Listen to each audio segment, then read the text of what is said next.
ভারতের সাথে অনেক বেশি লেনদেন আছে, ব্যবসা বাণিজ্য আছে, যাতায়াত আছে বিভিন্ন ক্ষেত্রে, সেই সমস্ত বিষয়ে এবং সিকিউরিটি অ্যাসপেক্টগুলো নিয়ে তারা কথা বলতে এসেছিলেন এবং সীমান্ত নিরাপত্তা এই সমস্ত বিষয়ে কথা বলতে এসেছিলেন।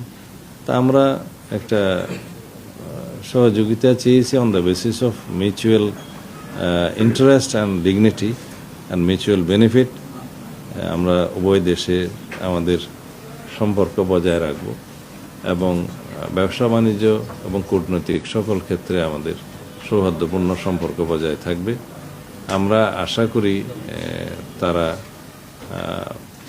একটা সার্বভৌম সমতার ভিত্তিতে এবং অন দ্য বেসিস অফ মানে মিউচুয়াল রেসপেক্ট, পারস্পরিক সমমর্যাদা এবং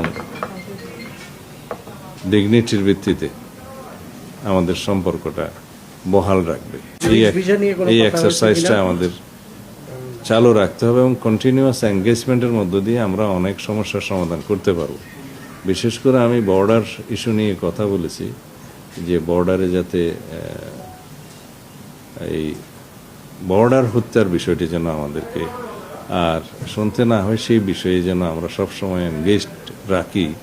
আমাদের বিজিবি এবং তাদের বিএসএফ যেন কন্টিনিউয়াস এই বিষয়ে বৈঠক করতে থাকে এবং এগুলোকে যতটুকু সম্ভব অ্যাভয়েড করা যায়।